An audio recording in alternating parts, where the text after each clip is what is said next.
71 episode.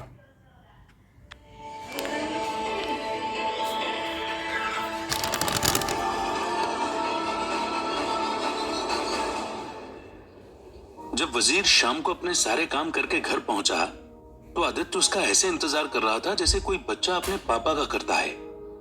Aditya curious इसलिए था क्योंकि वो जानना चाहता था कि वजीर की मनाली से क्या बातचीत हुई और क्या मनाली ने आदित्य के बारे में कुछ कहा या नहीं। वजीर अंदर आया और आदित्य ने उसे देखते ही पूछा, आ गए तुम वजीर? वजीर को आदित्य की आवाज में एक अलग ही एंथुजियाज्म दिखा जो इतने दिनों से उसने कभी नहीं देखा था। उसे उसकी आंखों में एक चमक दिखी और फिर उसने कहा, हाँ आदित्य जी, मैं आ गया। आपके घर पर गेट लगवा दिया है और वो अच्छे से फिट भी हो गया है। ये एक चाबी मैं आपके लिए ले आया हूं। इतना कहकर वजीर ने आदित्य को स्पार्क की दे दी। तब आदित्य ने उससे पूछा, अच्छा और मनाली कैसी है? आदित्य ने झट पूछा और वजीर ने एक सेकंड का पॉज लेकर फिर कहा, आदित्य जी, आप पूरी बात सुनना चाहेंगे या फिर मैं आधी बात ही आपको बताऊं? मतलब तुम मुझे पूरी बात ही बताओ वजीर, आदित्य ने कहा, क्योंकि वो समझ नहीं पाया कि आखिर वजीर ऐसा क्यों कह रहा है। और तब वजीर ने कहा, तो आदित्य जी, पूरी बात यह है कि अब आपको घर जाना पड़ेगा। बात दरअसल ये है कि मनाली जी अपने चेहरे पर तो नहीं दिखा रही और ना ही उनकी आवाज में मुझे कुछ भी ऐसा समझ में आया कि वो दुखी हैं।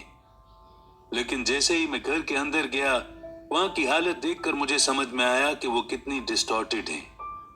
वो ना ही ढंग से रह पा रही हैं और ना ही आपके बारे में सोचने से खुद को रोक भी पा रही हैं। जिस तरीके से आपने उनके बारे में पूछा, उसी तरीके से उन्होंने भी आपके बारे में पूछा। लेकिन मैं आप दोनों को देखकर इतना बता सकता हूं कि आपको एक बार उनसे जरूर मिलना चाहिए।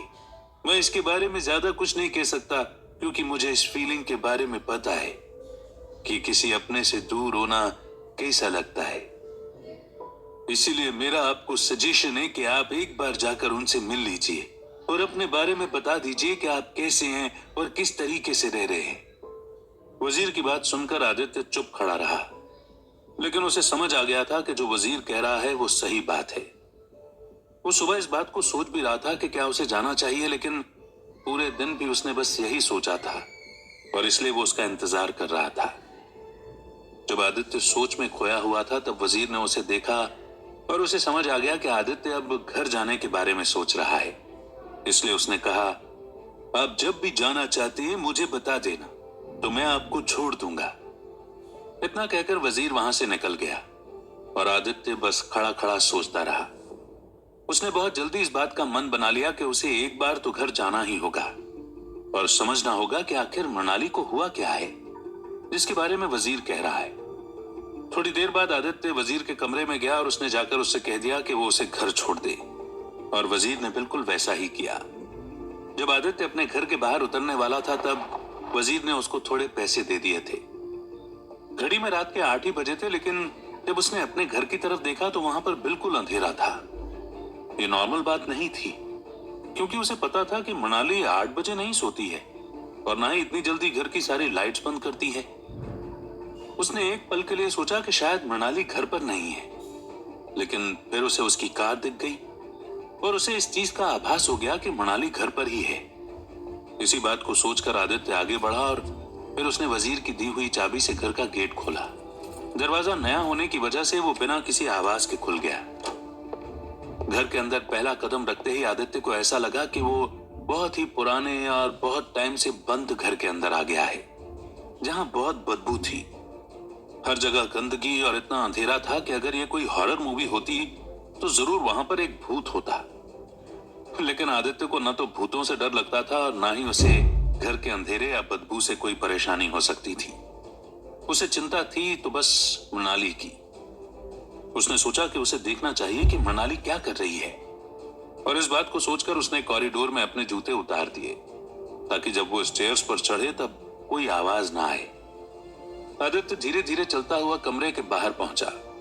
वहां का गेट खुला हुआ था और उसने देखा कि मनाली खिड़की की तरफ मुंह करके अपने बेड पर लेटी है। वो एक दो कदम धीरे से आगे बढ़ा और फिर जब उसके पास पहुंचा तो उसे समझ आया कि मनाली सो रही है। उसने उसके खूबसूरत चेहरे को देखा और एक स्माइल उसके चेहरे पर आ गई। वो मृणाली को उठाना नहीं चाहता था और इस बात को डिसाइड करके वो नीचे हॉल में आ गया। नीचे हॉल में पहुंचकर लाइट चालू करते ही आदित्य ने देखा कि हर तरफ गंदगी थी। कहीं पर भी कपड़े पड़े हुए थे और किचन के सिंक में गंदी डिशेस पड़ी थी जो न जाने कितने दिनों से साफ नहीं हुई थी। उसे समझ आ गया था कि जो बदबू आ रही थी वो किस चीज की थी और उसने फैसला किया कि अगर मृणाली इन सारी चीजों को हैंडल नहीं कर पा रही है तो वो कर लेगा। यही बात सोचकर उसने साफ सफाई करना शुरू कर दी। 1 घंटे के अंदर ही आदित्य पूरे घर का झाड़ू निकाल चुका था और सारे कपड़े अपनी जगह पर रखकर किचन में खड़ा होकर डिशेस धो रहा था और गाना गुनगुना रहा था। उसके गाना गुनगुनाने की आवाज जब ऊपर मृणाली के कमरे में पहुंची तब अचानक उसकी आंख खुली और उसने गौर से सुना कि नीचे कोई है और गाना गुनगुना रहा है। मृणाली को उस डर ने घेर लिया जो पिछले 1 हफ्ते से उसे नहीं लगा था। उसे लगा कि इस बार अनुराग और निखिल सीधा घर के अंदर आ चुके हैं और बस इंतजार कर रहे हैं कि मृणाली उनकी आवाज सुनकर नीचे आ जाए। पर मृणाली को पता था कि वो अपने कमरे से कहीं भी नहीं जा सकती। अगर उसे पीछे के रास्ते से भी घर से भागना है तो भी उसे नीचे जाना ही पड़ेगा। उसे पता नहीं था कि नीचे कितने लोग हो सकते हैं और इस बात को सोचकर डर ने उसे घेर लिया था। पर उसे नीचे तो जाना ही पड़ेगा। यही सोचकर उसने अपने कमरे के गेट के पीछे रखा डंडा उठाया और धीरे धीरे करके स्टेयर्स से नीचे आ गई। कॉरिडोर में गाना गुनगुनाने की आवाज और भी तेज हो गई थी। उसे वो आदित्य की आवाज जैसी लग रही थी, लेकिन फिर उसने सोचा कि आदित्य भला वो यहां पर क्यों आएगा। और फिर उसने एक झलक हॉल के अंदर देखने की कोशिश की। तभी उसे किचन के सिंक के पास आदित्य डिशेस मांजता हुआ दिखा। उसे अपनी आंखों पर विश्वास नहीं हुआ और वो एक कदम आगे बढ़कर हॉल में खड़ी हो गई। उसने आसपास देखा कि जितनी भी गंदगी इतने दिनों से हॉल में हो रही थी वो सब साफ हो गई है और इस चीज को देखकर उसकी आंखें खुली रह गई और उसके हाथ से डंडा फ्लोर पर गिर गया। डंडे की आवाज आते ही आदित्य ने गाना गुनगुनाना बंद किया और उसने पलटकर जब मृणाली को देखा तो उसके चेहरे पर एक स्माइल आ गई। उसने उसी स्माइल के साथ कहा, हेलो मृणाली। आदित्य की बात सुनकर मृणाली ने कुछ नहीं किया और वो बस अपनी खुली आंखों से उसकी तरफ ही देख रही थी। आदित्य आगे कुछ कहता है इसके पहले ही मृणाली दौड़ती हुई आई और उसने जोर से उसे गले लगा लिया। वो कुछ समझता तब तक मृणाली ने उसके कंधे पर सिर रखकर रोना शुरू कर दिया। आदित्य को उस पर तरस आ गया और उसने उसे अपने हाथों से गले लगाकर चुप कराते हुए कहा, मृणाली रो मत, देखो मैं वापस आ गया हूं ना। एक बार फिर मृणाली ने कोई जवाब नहीं दिया। तब आदित्य ने उसे थोड़ा सीधा खड़ा किया और उसे सहारा देते हुए सोफे तक ले गया। सोफे पर उसने मृणाली को एक तरफ बैठाया और खुद उसके जस्ट सामने बैठ गया। वो मृणाली को देख रहा था लेकिन मृणाली अपनी नजरें झुकाकर बस रो रही थी। आदित्य ने फिर अपना एक हाथ उसकी चिन पर रखकर उसका चेहरा ऊपर किया और कहा, मैं इतने दिन बाद तुमसे मिला हूं तो क्या तुम अब मुझसे बात भी नहीं करोगी? तुम खुश नहीं हो कि मैं यहां पर आया हूं? क्या मैं यहां से चला जाऊं? नहीं, अब तुम कहीं नहीं जाओगे, मृणाली ने सिसकती हुई आवाज में कहा। आदित्य ने उसकी आंखों में पहली बार अपने लिए यह चीज देखी थी, जहां मृणाली उससे कह रही थी कि वो उसे कहीं नहीं जाने देगी। इस चीज को देखकर वो थोड़ा ब्लश करने लगा और उसने कहा, ठीक है, मैं कहीं नहीं जाऊंगा, अब प्लीज रोना बंद करो।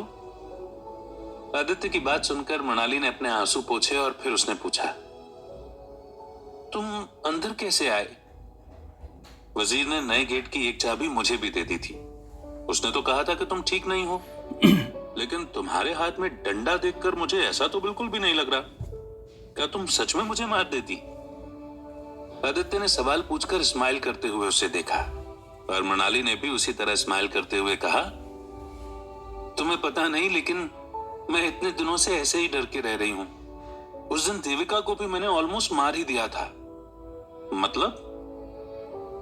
आदित्य ने पूछा। तब मृणाली ने आदित्य को देविका के आने और उस पर हमला करने वाला इंसिडेंट बताया, जिसको सुनकर आदित्य को बहुत हंसी आई और मृणाली एम्बेरेस्ड फील करते हुए स्माइल करने लगी। तब आदित्य ने हंसते हुए कहा, अच्छा हुआ वो तुम्हें गाना गुनगुना रहा था, और इसी वजह से तुम्हारा डंडा गिर गया, वरना तुम तो मुझ पर अटैक कर देती और मैं बेहोश ही हो जाता। तुम भी ना कुछ भी कहते हो, मुझे पता है कि तुम इतनी आसानी से बेहोश नहीं होते। तुम्हारे अंदर इतनी स्ट्रेंथ तो है ही कि तुम मुझे तो अपने कंट्रोल में कर ही लेते। मृणाली ने कहा और तब आदित्य को समझ आया कि आज मृणाली उससे बहुत ही फ्लर्टिशियस टोन में बात कर रही है, जो उसने पहले कभी नहीं सुनी थी। इस बात को सोचकर उसे अच्छा भी लगा और थोड़ा प्राउड भी फील हुआ कि आखिरकार वो इस जिंदगी में मृणाली को इतना तो बदल पाया है कि अब वो आदित्य के बारे में कुछ अच्छा सोच सकती है। जब आदित्य के चेहरे पर इस बात को सोचकर स्माइल आई, तब मृणाली ने पूछा, मैंने आज पहली बार नोटिस किया कि तुम स्माइल करते हो तो तुम्हारे चेहरे पर डिंपल पड़ते हैं। That's so amazing. मुझे हमेशा से डिंपल्स चाहिए थे, पर शायद वो मेरे लिए बने ही नहीं थे, पर तुम्हारे लिए हैं। मृणाली ने फिर उसी टोन में कहा और आदित्य को एम्बेरसमेंट ने घेर लिया। उसका चेहरा शर्म से लाल हो गया था। जब मृणाली ने उसे देखा तब उसे उस पर हंसी आई, लेकिन अंदर ही अंदर उसे अपने सवाल का जवाब आदित्य की आंखों में मिल गया था, क्योंकि उसे वहां दिख रहा था कि आदित्य भी उससे प्यार करता है। इसी की वजह से मृणाली को अपने प्यार का इजहार करने का चांस फाइनली अपनी आंखों के सामने दिख रहा था।